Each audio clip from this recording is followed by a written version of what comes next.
Chers compatriotes, cette semaine, j'ai relevé pour vous 3 sujets dans l'actualité économique. La loi Macron, une inquiétante réforme de notre droit fiscal et la Chine en passe de devenir la première puissance économique mondiale. Tout d'abord, sur la loi Macron, dite aussi loi de progrès et de liberté, ce texte très médiatisé et qui sera débattu en janvier au Parlement français propose la libéralisation de nombreux secteurs au nom de la croissance et de l'activité économique. Sans faire un catalogue de toutes les mesures dans ce projet fourre-tout, nous trouvons notamment l'ouverture de certaines professions comme les notaires ou les avocats, la facilitation des licenciements collectifs ou encore la cession de certains actifs de l'État. Les professions réglementées, notaires, huissiers, commissaires-priseurs, administrateurs judiciaires, avocats, offrent de longue date une sécurité dans les actes et les transactions pour les citoyens. Le FN a déjà fait connaître son inquiétude, notamment pour les notaires. Il nous paraît essentiel de conserver un système qui fonctionne, notamment en ce qui concerne l'enregistrement et la conservation des actes les plus importants de la vie des ménages. Si cette loi était adoptée, ces professionnels seront mis en concurrence déloyale avec de nouveaux arrivants n'ayant pas les mêmes garanties de sérieux. Sous prétexte d'abaisser les prix des services, il s'agit en réalité d'une volonté politique de déréguler en vue d'une marchandisation du droit à la mode anglo-saxonne. S'agissant des cessions d'actifs de l'État, comme ses participations dans les aéroports de Toulouse ou de Lyon ou dans la Française des Jeux, cela revient à vendre les bijoux de famille pour alimenter les puits sans fond des déficits plutôt que de rationaliser la dépense. Quelle est l'inspiration de ce texte ? En tant que député européen, je suis bien placé pour voir les liens directs entre ces mesures et les directives de la Commission de Bruxelles.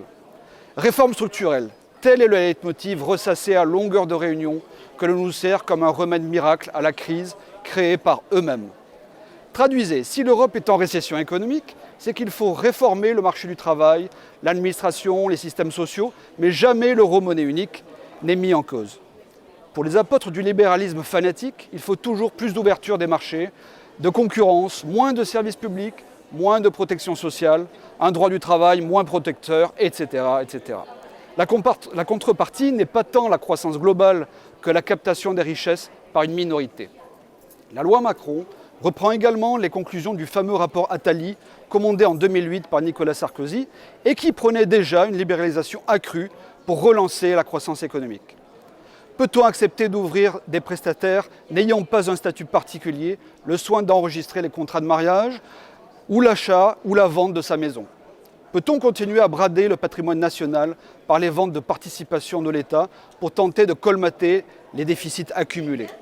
Pour crédibiliser cette loi scélérate, M. Valls est même allé jusqu'à opportunément citer Jean Tirole, le nouveau prix Nobel d'économie français, dont son école d'économie de Toulouse et ses travaux de recherche ont été largement financés par des groupes financiers tels que AXA, EDF, GDF Suez, BNP Paribas. On comprend mieux pourquoi M. Tirole soutient cette politique économique de régression sociale.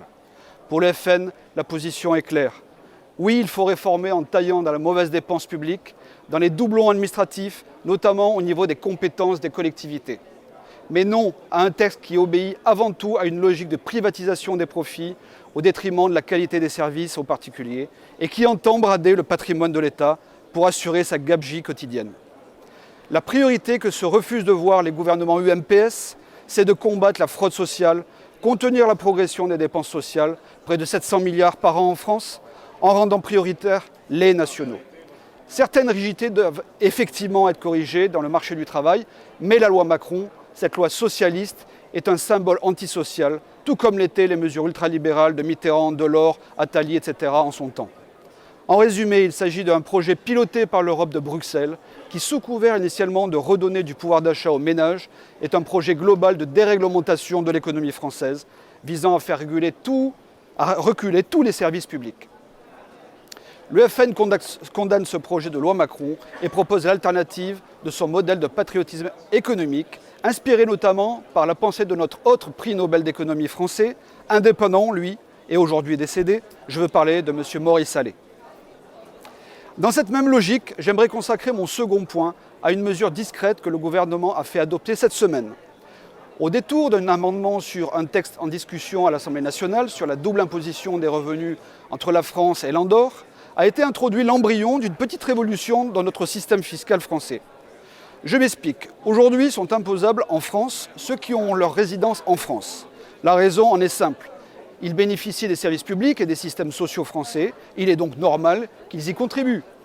Demain, avec ce texte et ceux qui y suivront, pourrait être imposé, selon les lois fiscales françaises, l'ensemble des citoyens français, quelle que soit leur résidence.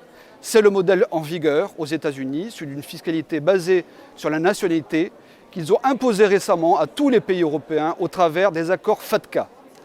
Dans le collimateur du gouvernement socialiste, les 2 millions de Français partis vivre ou travailler à l'étranger. Il faut ici clairement distinguer les exilés qui, pour des raisons d'optimisation fiscale, quittent la France et qui sont très minoritaires, et les expatriés qui, eux, pour des raisons familiales ou professionnelles, vivent à l'étranger. C'est l'immense majorité, bien entendu. Plutôt que de rationaliser ces dépenses, et vu qu'il est difficile d'augmenter les impôts, Bercy cherche à élargir l'assiette fiscale. Discutable sur la forme, la mesure l'est encore plus au fond.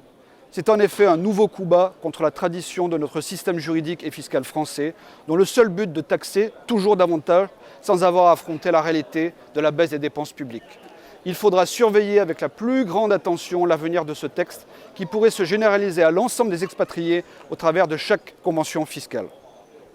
En dernier lieu, je donnerai cette semaine un coup de projecteur sur cette information statistique récente qui achève 25 ans de bouleversements géopolitiques et économiques.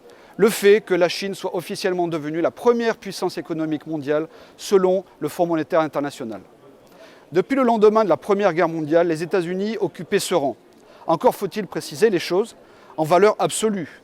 Le PIB, produit intérieur brut américain, reste premier avec plus de 17 400 milliards de dollars. La Chine restant à 10 300 milliards à l'heure actuelle. C'est en termes de parité de pouvoir d'achat que la Chine passe en tête, c'est-à-dire de richesses créées rapportées au pouvoir d'achat domestique. On rappelle que depuis l'an dernier, la Chine est déjà la première puissance commerciale, c'est-à-dire en termes de volume d'échanges internationaux. Selon le critère du PIB, en parité de pouvoir d'achat, la France, quatrième puissance économique, il y a encore 15 ans, s'est fait dépasser par le Brésil, la Russie et la Chine. L'avènement des BRICS a donc bouleversé la hiérarchie au cours des 15 dernières années. En PIB par habitant, nous sommes encore plus loin, aux alentours de la 30e place. Tenant compte, il est vrai, des micro-États et aux alentours du 15e rang sinon. C'est en tout cas la preuve que la répartition des richesses dans notre pays se fait au profit de quelques-uns au sein d'un modèle économique ultralibéral où les plus riches captent tout, les classes moyennes stagnent et les pauvres s'appauvrissent. À bientôt!